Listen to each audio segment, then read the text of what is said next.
আমরা আসলে শুরু থেকেই ইতিহাস বিকৃতির মধ্যে রয়েছে এবং আজকে এটা অমীমাংসিত। আমাদের শাহ আলম ভাই বললেন একটা কথা, আবার আমার মাহমুদ ভাই বললেন, এই যে দিন তারিখক্ষণ জিয়াউর রহমান কখন ঘোষণা দিয়েছিলেন এইটা নিয়ে কিন্তু এখনো প্রশ্নটার মীমাংসা হয়নি। জিয়াউর রহমানের নিজের একটা লেখা 1972 সালে দৈনিক বাংলায় প্রকাশিত হয়েছিল। সেখানে উনি লিখছেন যে 26 তারিখের রাত 2:15 আসলে সেই মহেন্দ্র খন। এরপরের আর কোন মহেন্দ্র খন বলতে আমরা এখন এটা নিয়েই, উনি বলেন নাই যে আমি ঘোষণা দিয়েছি, উনি বলেন নাই বিদ্রোহের ঘোষণা করছি। তাহলে 26 তারিখেই উনি ঘোষণাটা দিয়েছিলেন বলেই বলা হচ্ছে। অন্যদিকে শাহ আলম ভাই বললেন যে উনি 27শে মার্চে ঘোষণা দিয়েছিলেন। আবার আজকে প্রথম আলো এবং সমকাল লিখেছে যে 27শে মার্চ দুপুরে 2:30 ওরা জিয়াউর রহমান ঘোষণা দিয়েছিলেন বেতার কেন্দ্র, কালুরঘাট বেতার কেন্দ্র থেকে। এখন এখানে স্বাধীনতার ঘোষণাটা দুইভাবে এখানে, একটা হচ্ছে যে আওয়ামী লীগের নেতা এম এ হান্নান একবার ঘোষণা দিলেন 26শে মার্চ রাতে, আবার ওদিকে আমরা দেখছি জিয়াউর রহমান 26শে মার্চ রাতেই বলতেছে উই রিভোল্ট। এখন জিয়াউর রহমান কিন্তু প্রথম রিভোল্ট করে। এখন উনি কখন রিভোল্ট করলেন, কখন স্বাধীন বেতার কেন্দ্রে যে এই ঘোষণা দিলেন, এই দুটোর বিষয়ে কিন্তু মীমাংসিত হয়নি।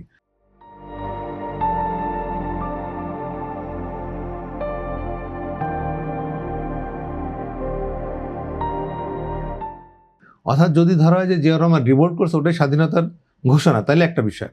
আবার যদি ধরা হয় যে না, ওই রিভোল্ট বিদ্রোহ ঘোষণা করছে, সেনা একটা ইউনিট ধরে বিদ্রোহ ঘোষণা করলো, এবং আমরা জানি যে সোয়াত জাহাজে মাল খালাস করতে, অস্ত্র খালাস করতে যে উনি ফিরে আসেন 16 শহর থেকে, এসে উনি জানজুয়াকে অ্যারেস্ট করেন, জানজুয়াকে অ্যারেস্ট করে নিয়ে যান এবং সেখান থেকে দিনক্ষণ নিয়ে প্রশ্ন যদি থাকে, কিন্তু উনি যে ঘোষণা করেছেন এটি নিয়ে তো কারো কোনো বিতর্ক নাই, এটা নিয়ে কোনো বিতর্ক নেই। কিন্তু এটা তো সবাই বলছেন যে উনি স্বাধীনতার ঘোষণা পাঠ করেছেন এবং বলা হচ্ছে অন বিহাফ অফ বঙ্গবন্ধু। হ্যাঁ, উনি প্রথমে কিন্তু শুধু নিজের নামে প্রেসিডেন্ট হিসেবে ঘোষণা করেন, পরে on behalf of Bangabandhu Sheikh Mujibur. উনি 27 তারিখ, 28 তারিখ, 29 তারিখ পরবর্তীতে প্রথমে কিন্তু প্রেসিডেন্ট হিসেবে ঘোষণা করছে, মানে একেবারেই স্বাধীন হিসেবে।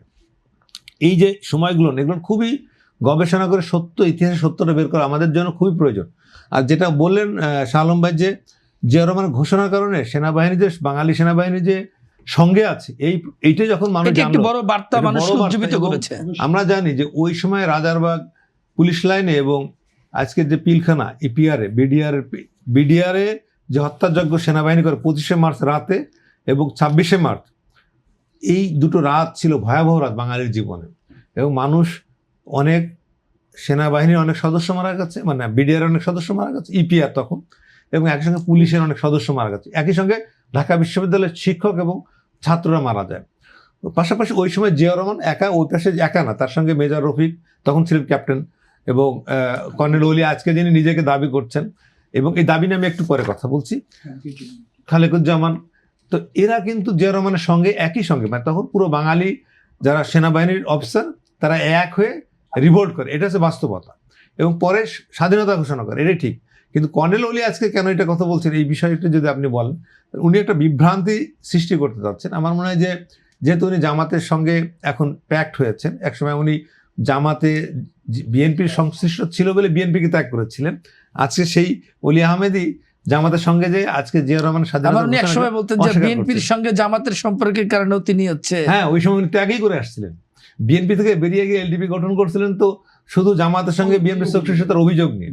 আজকে উনি এটা বলছে কেন, জিয়াউর রহমানের যে একটা রাজনৈতিক আদর্শ তৈরি করেছেন, জিয়াউর রহমানের ভিত্তিটা 26শে মার্চ, বিএনপির রাজনীতির ভিত্তিটা 26শে মার্চ, কারণ ওই দিনটা স্বাধীনতা দিবস এবং ওই দিনে জিয়াউর রহমান ঘোষণা করেছেন, সেই কারণেই বিএনপি স্ট্যান্ডটা ওইটা।